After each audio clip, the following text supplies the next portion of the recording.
The Dick Van Dyke Show. Starring Dick Van Dyke. Rosemary, Maury Amsterdam, Larry Matthews, and Mary Tyler Moore. Hey, Sal, a man and lady held up a jewelry store. Yeah. They got away with $50,000 worth of stuff. Yeah. And there were hundreds of people all around who did it in broad daylight. Yeah. What are you giving me yeah, and smiling? What's the punchline? There's no punch. The whole world is waiting for a punchline. This is the truth. Really happened. A couple just held up a jewelry store on the corner. You're kidding. You mean Miller's? Yeah. Well, did they get away? I told you. He snuck up and back of him and hit him in the head. I don't know. He didn't even see who it was. Well, how did he know there were two of them? Well, I don't know. Maybe he had 2 bumps on his head. Buddy, if you're setting me up for a joke, I'm going to kill you. I swear it's the truth. All the people who saw him said there was a man and lady running down the street carrying a black bag. Wow, is Mr. Miller all right? Yeah, I guess his head's all right, but he must be suffering from an awful pain in the cash register. Boy, I don't know. Ever since I've been eating in, I miss all the good accidents. Boy, should have been there. What excitement. Cops and detectives all over the place, you know, looking for clues and looking for witnesses. Yeah. As a matter of fact, the police asked for my cooperation. Really? Yeah, they asked me to move along. Hi, gang. Hi, Rob. Oh, hiya, Rob. Did you hear about the couple who held up the jewelry store? Buddy, that's an old joke. Oh, what's the use? I told you, the whole world's waiting for a punchline. Look, I'm sorry I'm a little bit late, but I had to go to the cleaners. I was going through the parking lot, and a man and a woman come running through there, not looking where they're going, and knocked me right on my ear. They got grease all over my jacket. I can't get it out. A man and a woman? Running? Yeah. When did this happen? About half hour ago. Were they carrying a little black bag? Yeah, how did you know? What's the matter? Rob, there are 8 million stories in the naked city, and I think you're one of them.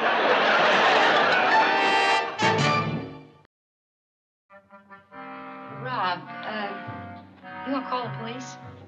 Well, if they're the same people, and I saw them, I gotta call the police, I guess. That's right.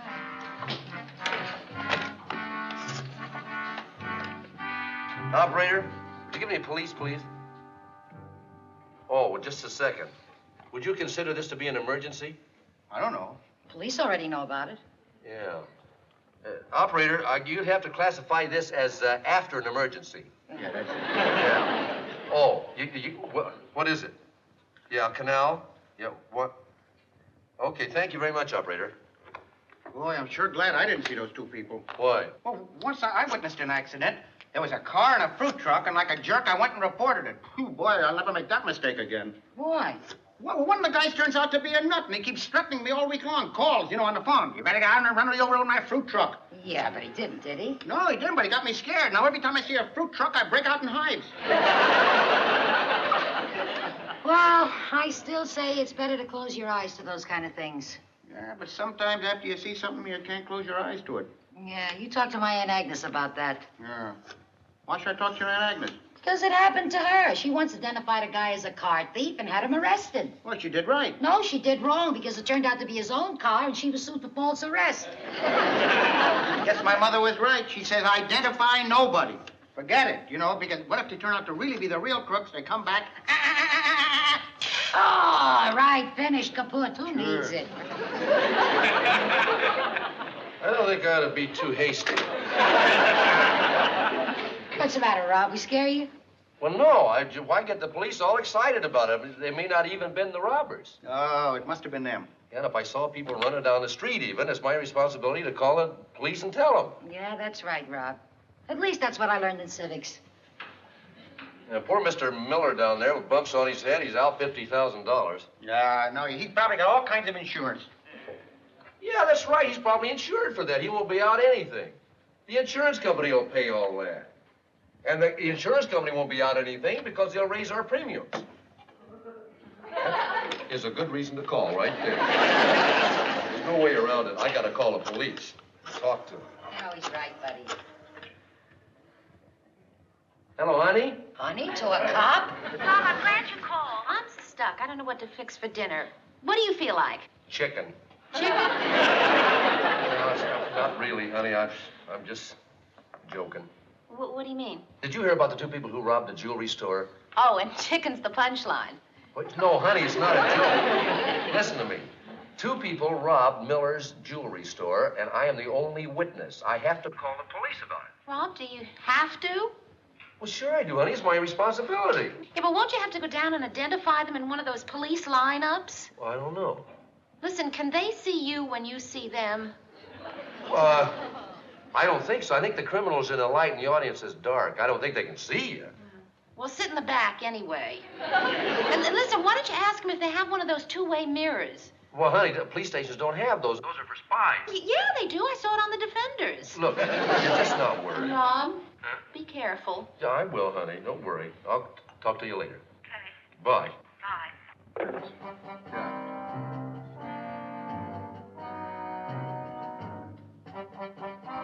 Yeah, she's also doing anything else. Yeah. I don't know. Just a minute.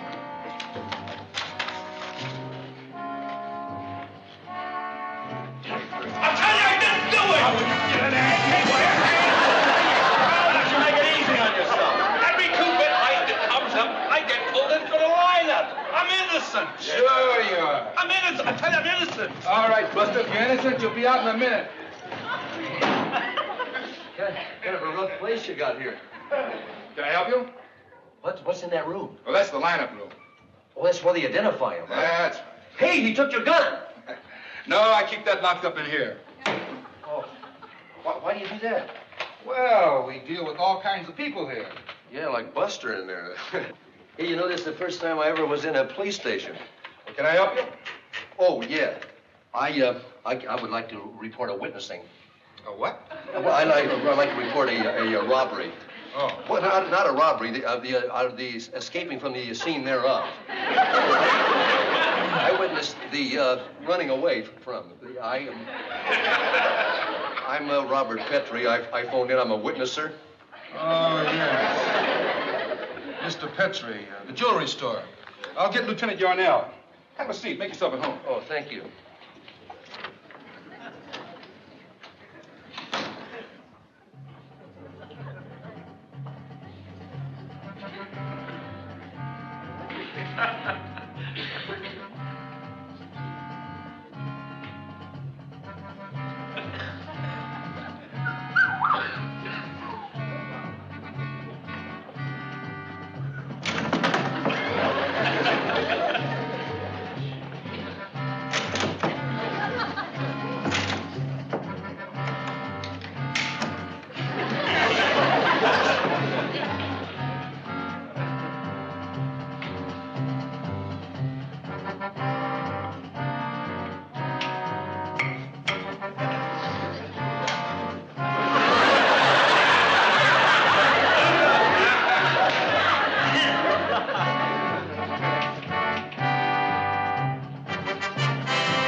Mr. Petrie. Oh. I just checking. I'm looking out. My fingerprints are all over those guns. I better warn you about that. Would you please remove your hands? Oh, I didn't fool with that. I didn't touch that at all. Mr. Petrie, Lieutenant Yarnell will be right with you. Why don't you sit down? We have to get some preliminary information here. Yeah. Well, you sure got some great stuff around here. Hey, could I look at that gun? Can I trust you? This.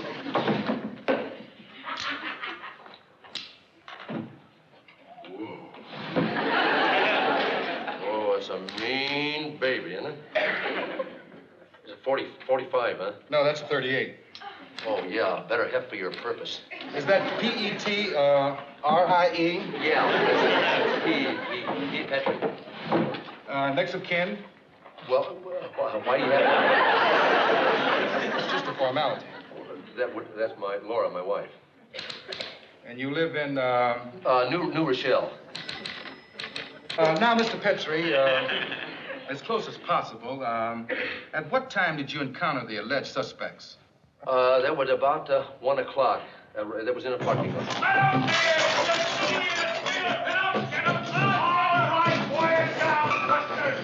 Then you actually see the crime committed? I actually didn't see the crime committed, no. I'm sorry I couldn't have been a little more helpful to you. Petrie? Oh, I just got here. Oh, I do. Thank you very much for coming down, sir. Well, you're welcome. We appreciate your cooperation. Well, I was just trying to do my duty. Well, you would be surprised how many people fail to do their duty. How many?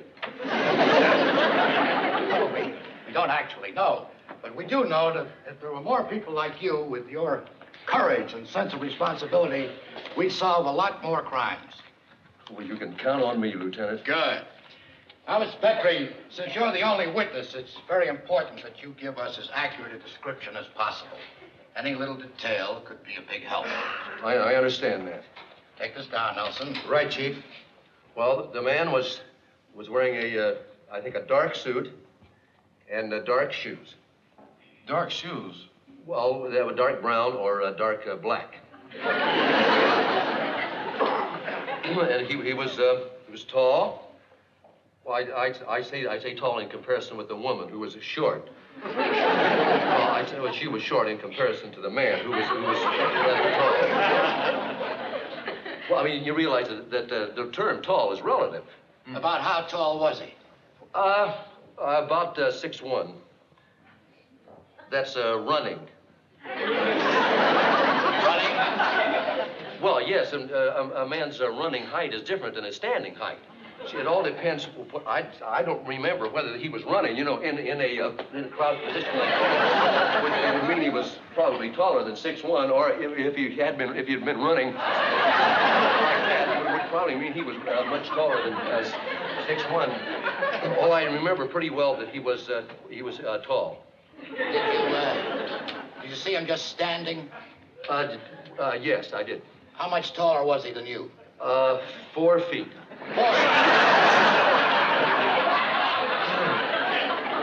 But yeah, see, the only time I saw him standing was when he knocked me down. I was looking up at him like that. So he was about 4 feet.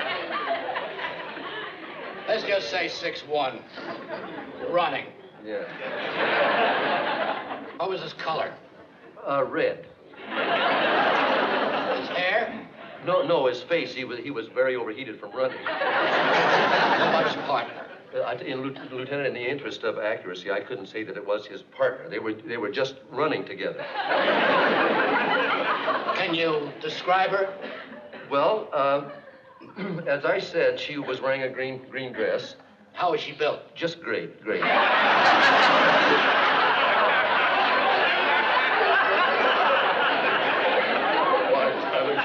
you be a little more specific? Well, I mean, she had great legs. Mr. Petrie. Well, I see, I was on the ground. That's all I could see of her. Anything else? Well, she had a very deep, sexy voice. You spoke to her? No, I didn't exactly. She spoke to me. She said, thank you. Thank you. Yeah, well, you see, when they knocked me down, they dropped their black bag, and I gave it back. And I shouldn't have done that, I'll bet. Did she say anything else? No, then they took the bag, and she said, come on, Frank, let's run. And Frank! His name was Frank. Put that down, that's probably important. Well, as long as you remember. Phone there. Thank you. Nelson. Well, they'll be right in. They're ready for you, Lieutenant. Mr. Petrie, we've rounded up a number of known criminals who were in the vicinity at the time of the robbery. We'd like you to take a look at them. Would you take a look at him? Where in a lineup. Oh, in the room. Well, I'd be glad to. Criminology sure has come a long way, hasn't it? Must be interesting looking at those guys through those two-way mirrors. Yes, those mirrors are marvelous. You have one of those? No, I saw it on the Defenders. Oh. We still have the same old-fashioned. All right, now, come on. You dirty stoolie! I'm gonna get you when I get out. Right through the eye! Right through the eye! You really think he's gonna get me? Police protection! I'll get you with the police protection! Right through the eye! Come on! Right through the eye, boy! You dirty stoolie! Mr. Petrie, shall we do a little identifying? Say, Lieutenant, I know this is going to sound silly, but I promised my wife I'd sit in the back.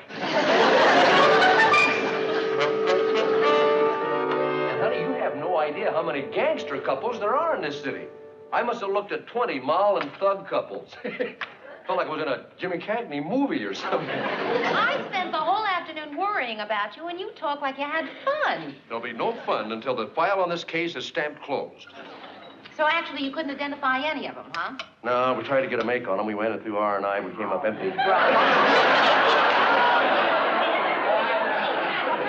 Well, that's the way they talk down at headquarters. Darling, this is not cops and robbers. Yes, it is cops and robbers, honey, but it's the real thing. You know, it's not often that a man gets a chance to really test his inner self. And I don't know, it makes me kind of proud. I had to put myself in jeopardy today, and I did it. And it makes me feel good. Well, it doesn't make me feel too good. Well, honey, don't worry. I was a very cooperative witness today, but I was also a rotten one. Based on my testimony, I'll never catch those crooks. I'm not in much jeopardy, really. I don't believe you. No, honest, honey, they took me back upstairs, and I bet I looked through 100 mug shots. I didn't recognize one mug. And then he brought in the artist, and he drew a likeness of the suspects from my description. Well, that's being very helpful. Are you kidding? You want to see what they got from my description? He gave it to me for Richie as a souvenir. What do you think? It's like Broderick Crawford. Doesn't it? They say they get a lot of Broderick Crawfords. Actually, you were useless, huh? But courageous. Well, I'm happy to say that's part of my makeup. Well, I'm just glad this whole thing is over. Well, I am too, but I don't know, in a way, I wish I could have been a little more helpful to him. Well, I am delighted that you weren't. Honey, that is not a very good attitude to have. Rob, you did much more than most people would. Oh, no, I did not. Some people have good memories. They remember little details. I didn't even get the license plate off their Edsel. They had an Edsel. You saw them drive an Edsel? A red Edsel. I think you're back in jeopardy. How could I forget a fire engine red Edsel? There's only one thing to do. Oh, Rob, don't. Honey, I have got to. I can't withhold information like that. Well, yes, you can. Honey. Darling, let's analyze it. Analyze what? What do you actually remember? A red Edsel. There must be thousands of red Edsels running around. Somewhere. There may be, but I bet there's only one red Edsel running around with bumper stickers that say, I like Ike and visit Carl's Bad Caverns. Oh. Will you stop remembering? And white sidewall tires. Oh. Look, Rob, maybe I've just seen too many movies, but the whole time you were down at that police lineup, I kept picturing some thug looking at you saying, I'll get you for this, I'll get you for this. And I just don't want some thug running around planning to get you for that. Honey, I just heard enough out of you now. I got enough residual scaredness left in here from my last trip downtown. A man's got to do what a man's got to do. And so do I.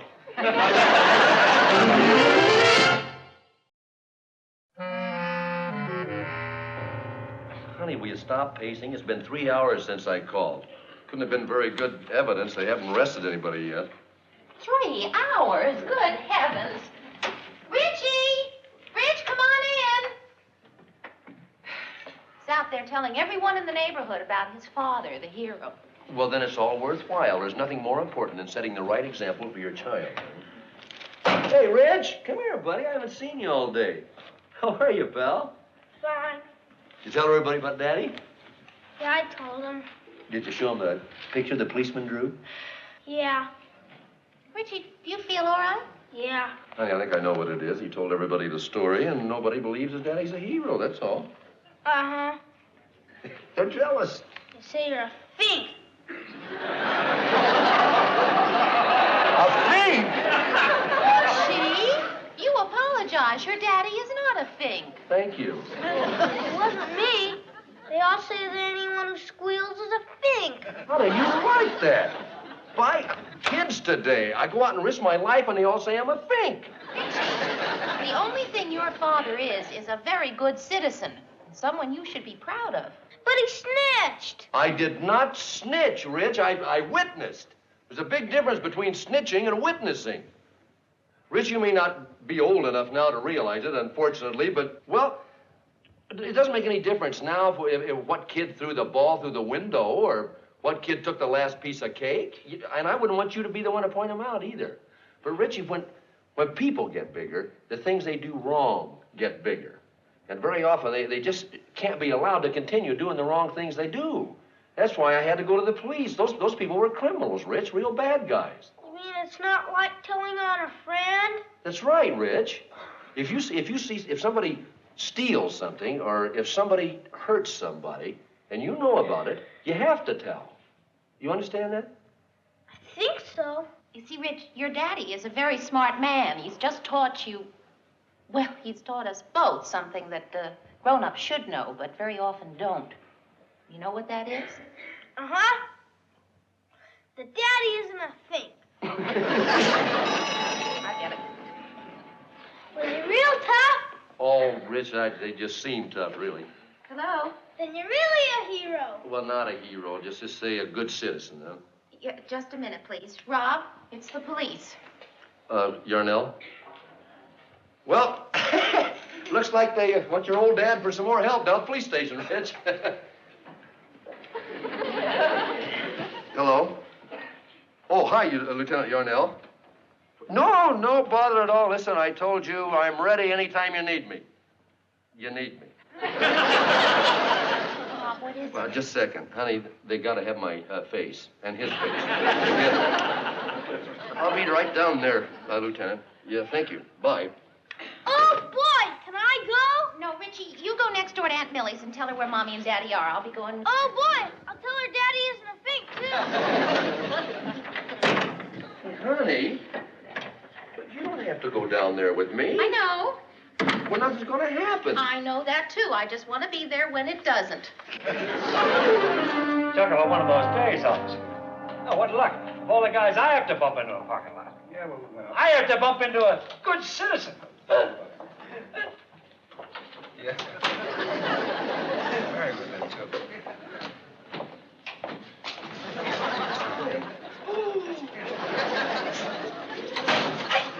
Mr. Petrie? Lieutenant, that's the man right there. Yes, I know. Hit? This way. Honey, he's not handcuffed. She didn't see anything. She's not involved in this. Now, Mr. Petrie, we believe that this man... Wait, just a minute. I want to be sure. I'm sure. That's the man. Lock him up. Mr. Petrie, he knocked you down, but he didn't rob the jewelry store. He did... You mean, well, I told you. I wasn't sure they were the same people. I was just trying to be helpful. Are you sure? We're sure.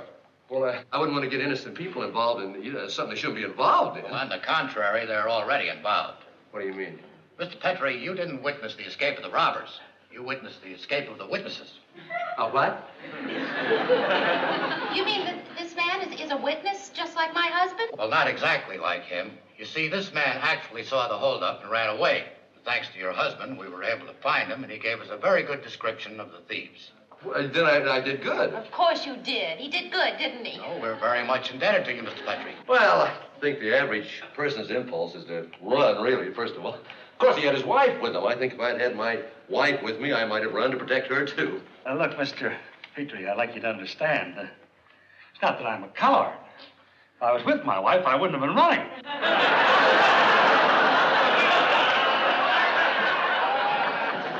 Who was that lady I saw you running with? That's the lady I'm running with. You see, I got a wife. I mean, I'm married to a loser, you know. First thing you know, she's in the courtroom, and she's screaming, the money. I mean, another guy's got to be careful. Well, you know that. No, he doesn't.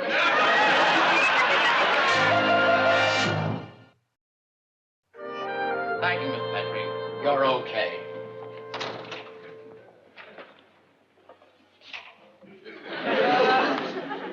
Boy, I certainly feel sorry for that man's wife being stuck with him. His wife, I feel sorry for him. Why? He's stuck with a red Edsel.